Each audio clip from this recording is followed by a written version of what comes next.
Hi there and welcome to this video for Senior Physics on Motion. In this unit we're going to be looking at velocity and looking at how we can interpret velocity time graphs.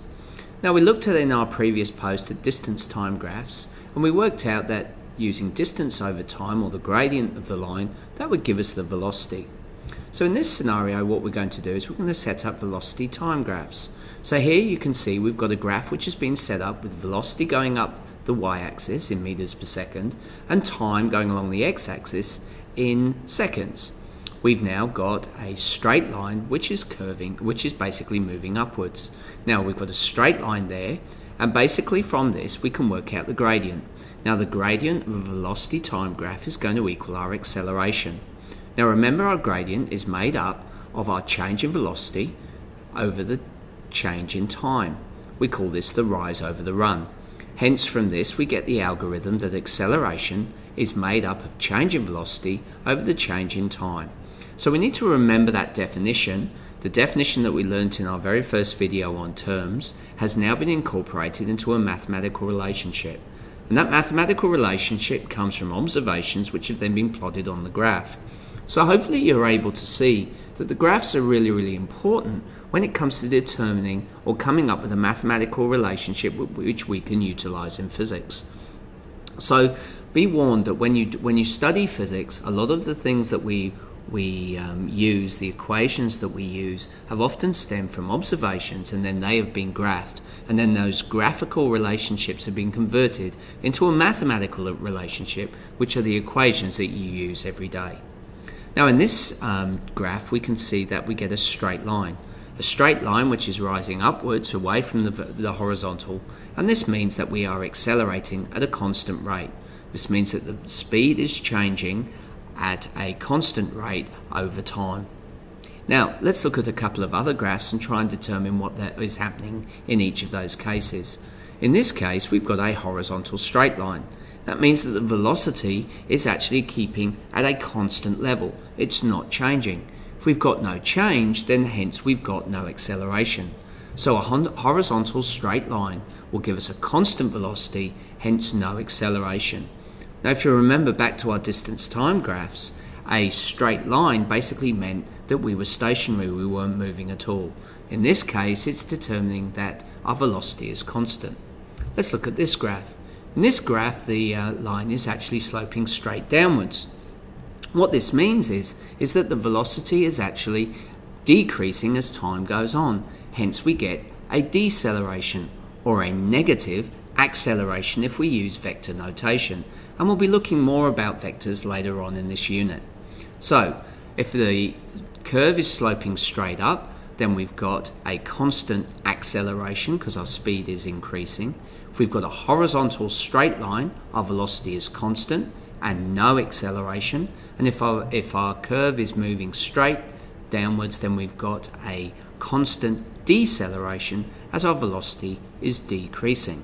So let's put all this into practice. So here we've got a graph which is rising at point 1, is flat at point 2, and then is curving down at point 3. And then we've got number 4, which we'll look at in a minute. Well, 1, as we've already determined, shows that we are increasing our velocity, hence we've got an acceleration, a constant acceleration. In 2, we've got a constant velocity, which means we have 0 acceleration, and in 3, our velocity is decreasing, so thus we've got a deceleration, or a constant negative acceleration. Now what 4 represents is the area under this line. Now the area under this line will basically determine the distance travelled. Now you may ask, well, how does that come about? Well, let's put it all together and look at the equation that will allow us to work this through. So the area under the graph is basically the base times the height. Now the base is obviously in seconds and the height is going to be in meters per second.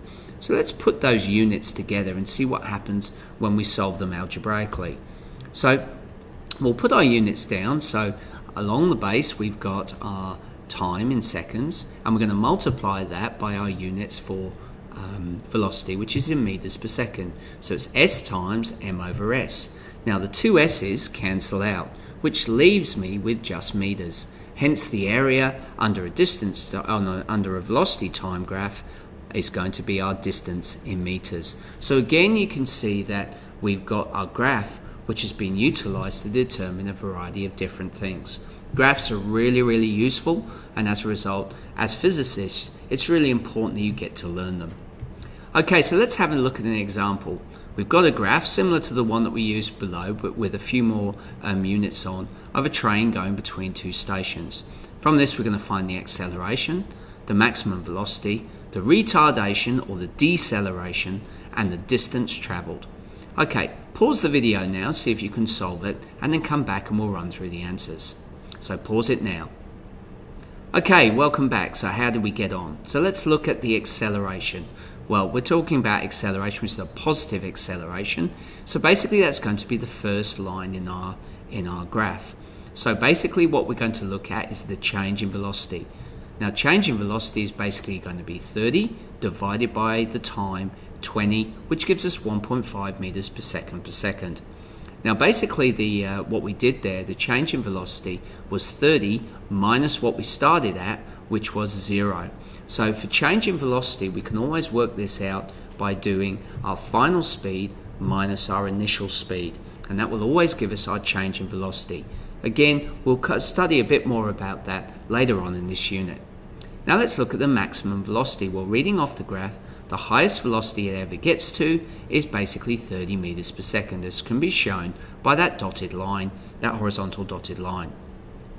The retardation is going to be the third portion of the actual graph. This is the slope going downwards. So we look at what we start with, which is 80, and then we're going to take away what we we look at what we finish with, which is 80, look what we start with, which was 30, we take the 2 away, 80 minus 30 basically is going to be our 50 meters per second, and that happens over 30 seconds.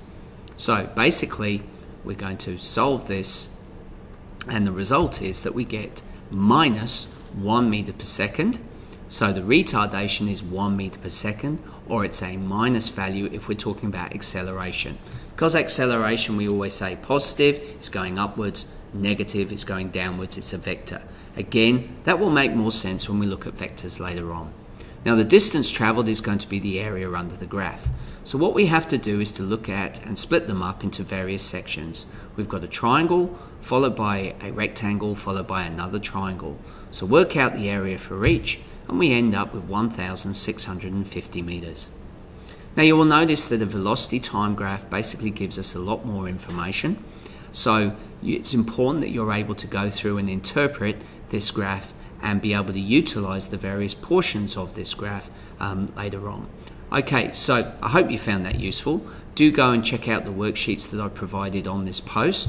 Have a go at them, and if you have any questions, by all means you can email me or ask your teacher. Well, that's all for now. Thanks for watching, and I look forward to you meeting me again.